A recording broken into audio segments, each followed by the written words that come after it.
All right, let's talk about simplifying radicals and the imaginary numbers that go into there. So we've talked previously in previous videos about simplifying radicals, so I'm not going to spend too much time on that, but let's talk about imaginary numbers. Before we do that though, I am going to go back and talk a little bit about simplifying radicals. So remember, what a simplifying a radical is doing is you are finding out what number times itself equals that number. So when we're square rooting, what two numbers times themselves equal that number. So remember, you make your factor tree. 3 times 3, square root of 9 is 3. We all know that one, right? We all know the square root of 16 is 4, square root of 36 is 6. What about 27? Well, again, remember, do your prime factor tree. 3, 9, 3, 3. We have a group of 3, so it becomes 3 square roots of 3. There's our answer. Now, I'm not going to do the rest just because we did those in a previous chapter. Actually, I will put on the answers here, so go ahead and try those ones yourself. All right, here's what I got for answers. Remember, when you guys are multiplying, you can multiply the insides of the radicals times each other and the outsides of the radicals times each other. All right, so now let's look, what about the square root of negative 4? One thing you need to always remember is I can't square root of negative number, and your teachers have probably harped on that. Cannot square root a negative number. Well, this is where we start to come into imaginary numbers. So really what an imaginary number is, it's when we take the square root of negative 1. We actually have a name for what we're going to call that, actually a kind of like a variable that goes into place there, but it's always going to be the same placeholder. I is always going to equal the square root of negative 1 when we're talking about it here. So really all we have to do now is have to go there and we're going to pull out an I because the square root of 1 is 1.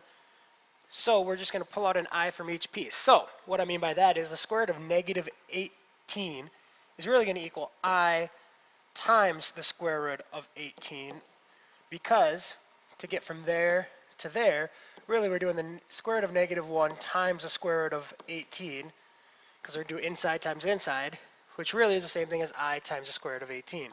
Now from there we can simplify it. So 2 times 9, 3, 3. We can pull out a 3. So that means that we're going to pull a 3 up front, which is going to make it 3I times the square root of 2. There's our fully simplified version. Show you another version here, or another. So you get 2 times I times the square root of 300. Now we're going to go ahead and make our prime factor tree. So 300, 10, 10. Now me, myself, I'm going to stop there because I notice I have two 10s that I can pull out. So I'm going to pull out a 10, so it's really going to become 20I times the square root of 3 left inside. All right, now let's think about these problems. This is where it's going to get a little bit trickier just because there's more to do here. So let's look at that first problem. 3 plus the square root of 81 divided by 2. Do I need to put any imaginary numbers in there? No, because I can actually take the square root of 81. So I'm going to change this to 3 plus 9 divided by 2. Now we can just simply do the math. Well, 3 plus 9 is 12 divided by 2, and 12 divided by 2 is 6. There we go. Let's look at the right problem there. That one's a little bit trickier because you have a square root of a negative number, so we need to make an I. So I'm going to put 4 plus I square roots of 16 over 2. Notice I added the I and took out the negative. So now really we have 4 plus 4I divided by 2. Now to simplify this, what we need to do is we need to look at each piece here.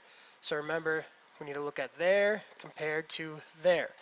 So what can I take out of each piece? Well, I can take out 2. And the reason why you're really doing this is the same thing as 4 divided by 2 plus 4I divided by 2 is what we're really simplifying. And this becomes 2 plus 2I. And there's the solution to that problem. All right, let's try some problems where we have to simplify the radical first, so that doesn't come out so easily. So if I look at this, 2 minus the square root of 45 divided by 5. First thing is simplify 45. So I have 5, 9, 3, 3. Well, we know we take out a 3. So this really becomes 2 minus 3 times the square root of 5 divided by 5. Now the numbers we're going to want to look at to see if we can take anything out, divide anything out, are these three numbers. Can I divide anything out of those? Well, no. So my fully simplified version of this is 2 minus 3 square roots of 5 divided by 5. Notice I didn't circle inside of the square root. We're looking at the coefficients outside of the square root of a constant or the coefficient in front of the square root. All right, so let's simplify this one. We get 9 and 10. We get 2 and 5 and 3 and 3. So we can pull out a 3 from there. So really this becomes 6 plus 3 square roots of 10 divided by 3. Now again, what we're going to do is we're going to look at those three numbers that are not under the square root, and we're going to see what can I take out of each of them.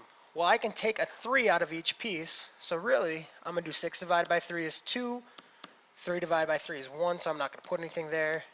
And divided by 3 over, well, it's just 1 again, so it just becomes 2 plus the square root of 10. All right, let's throw in a plus or minus here quick for you guys. Now we really have two problems.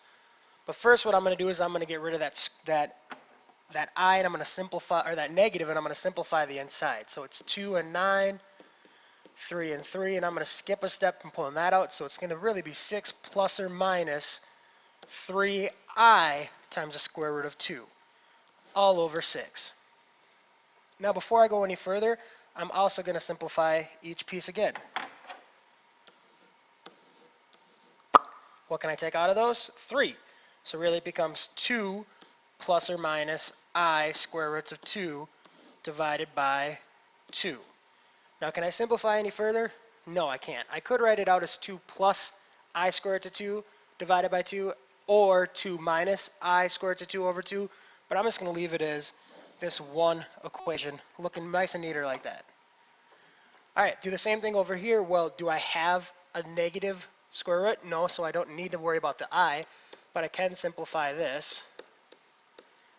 Take out a 2, so really it becomes negative 2 plus or minus, and then pull out a 2, multiply it by the 3, so 6 square roots of 2 divided by 10.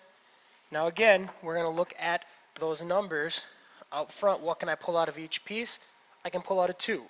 So really my top's going to become minus 1 plus or minus 3 square roots of 2 divided by 5.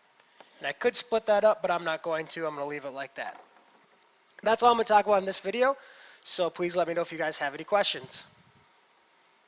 You are going to need to make sure you know how to do this in order to do the quadratic formula, because we are going to do those by hand.